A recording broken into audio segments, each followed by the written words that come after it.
పట్టణంలోని Martha group of ఇన్స్టిట్యూషన్లో GNM nursing విద్యార్థుల ఫేర్వెల్ ఫ్రెషర్స్ డే వేడుకలను ఘనంగా నిర్వహించారు. వైద్య రంగంలో నర్సింగ్ వృత్తి పవిత్రమైనదని, అలాంటి వృత్తిలో స్థిరపడేందుకు ఆ కోర్సును అభ్యసిస్తున్న విద్యార్థినులు అభినందనీయులని తెనాలి మండల తహసీల్దార్ కెవి గోపాలకృష్ణ అన్నారు.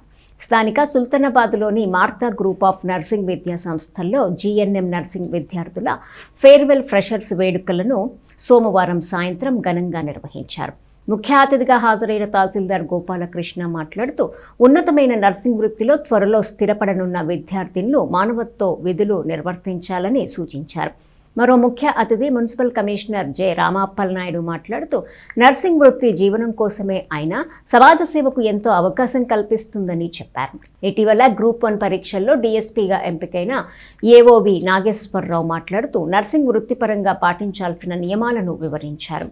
మార్తా గ్రూప్ విద్యా సంస్థల చైర్మన్ యనమల ఈశ్వర్ మాట్లాడుతూ, కోర్సు పూర్తి చేసుకున్న విద్యార్థినులకు, అలానే కొత్తగా కోర్సులో చేరినటువంటి పిల్లలకు ఎలా చదువుకోవాలి, టీచర్ ఫ్రెండ్లీ రిలేషన్షిప్ ఏర్పరచుకోవటం, క్లినికల్ ప్రాక్టికల్ చేసేటప్పుడు తీసుకోవాల్సిన నియమాలు ఎలా పాటించాలి, కోర్సు అనంతరం సేవాభావం ఎలా ఏర్పరచుకోవాలి అని దిశానిర్దేశం తెలియజేశారు. తరువాత సీనియర్స్ కాలేజీతో వారికున్న అనుభవాలను, జ్ఞాపకాలను పంచుకున్నారు. SRB college principal P Nalini Priyadarshini, Martha college of nursing principal doctor P Adilakshmi, manager Gideon, Paul, Kamalakar, S Rajesh, Prabhakar, nursing lecturers Karthika, Nirmala, Aksha, accountant Devardhan Rao పాల్గొన్నారు. చీఫ్ గెస్ట్గా పిలిచినందుకు మొదటిగా ఆ యాజమాన్యానికి అలాగే మీకు అందరికీ కూడా ప్రత్యేకంగా ధన్యవాదాలు తెలియజేస్తున్నాను.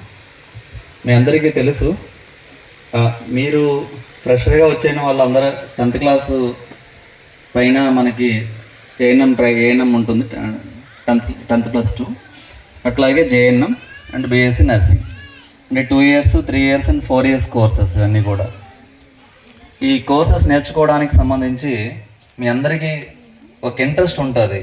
ఏంటి ఇంట్రెస్ట్ అంటే, ఇంటర్మీడియట్ చదివిన తర్వాత మనము ఏం చదువుతాము, ఉద్యోగం సంపాదించాలంటే అట్లాగా పొజిషన్స్ ఉంటాయి అన్నమాట.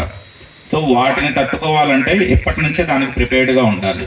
ఎప్పుడు పాండమిక్స్, ఎప్పుడు ఎపిడమిక్స్, ఎలాంటి టైంలో ఏమొస్తాయో మనకు తెలియదు. సో దానికి ప్రిపేర్ అయితే మీరు దేనికైనా ప్రిపేర్ అవ్వగలరు అన్నమాట. నేను చెప్పేది అది. సో వర్స్ట్కి ప్రిపేర్ అవ్వాలి.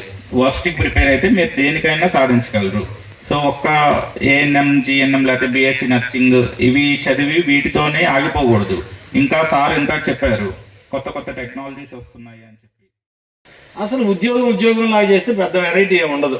మనం కూడా ఓకే వెళ్తాము, టైంకి టైం ఉంటే టైం లేకపోతే టైం లేదు, వెళ్తాము హాయిగా మన పని ఏదో మనం చూసుకుంటాం. వద్దన్నా అవునన్నా కాదన్నా మన జీతం వచ్చి మన అకౌంట్లో ఓడిపోతుంది, ఇంతేనా? కానీ నేను ఎలా చూస్తానంటే దాన్ని, ఉద్యోగాన్ని అది అందరూ చేసే పనే కదా, హార్ట్తో చేయాలని ఆలోచిస్తూ ఉంటాయి ఎప్పుడు. రేపు మీరైనా సరే, మీరు ఏఎన్ఎం గానో లేకపోతే ఇప్పుడు ఫ్రెషర్స్ బయటికి వెళ్ళిపోయేవాళ్ళు ఇద్దరు ఉన్నారా దీంట్లో? బయటికి వెళ్ళేవాళ్ళైనా లోపలికి వచ్చేవాళ్ళైనా, ఒకవేళ సపోజ్ ఏఎన్ఎం గారండి ఈవిడ అని కనుక ఊళ్ళో పిలిచిన, ఈవిడ పలానా ఏఎన్ఎం గారండి అన్న అంటే మీ పోస్టుతోనో పలానా మీ పేరుతోనో పిలిచిన మీరు పెద్ద సక్సెస్ కానట్టే. వెరైటీగా చెప్పానా? ఏమనాలో తెలుసా? వాళ్ళు మా అమ్మాయి అనాలి. ఇందాక అన్న మాట్లాడుతున్నప్పుడు ఈ అమ్మాయి అంటున్నప్పుడు అంటే వాళ్ళు ఓన్ చేసుకోవాలి. మనం ఎక్కడైతే అక్కడ జ్యూరిస్డిక్షన్లో ఉంటామో, ఎక్కడైతే ఆ సర్కిల్లో ఉంటామో, నువ్వు ఈ కొత్తపేటలో ఉండు, లేదా చెంచుపేటలో ఉండు, లేకపోతే పోయి ఇంకెక్కడ ఉండు, ఉద్యోగం చేయి, లేకపోతే నీ సొంతంగా నువ్వు పెట్టుకో, ఏమైనా చేయి, నీ ఇష్టం. కానీ ఆ చుట్టూ ఉన్న వాతావరణం మన మనసులో పక్క వాళ్ళని చూసి, ఎదుటి వాళ్ళని చూసి, నాలాగా చూసి నువ్వు డ్రెస్ వేసుకోవాలంటే కుదురుతుందా? కుదరదు కదా. ఎవరి స్టైల్ వాళ్ళదే, ఎవరి ఇది వాళ్ళదే కదా.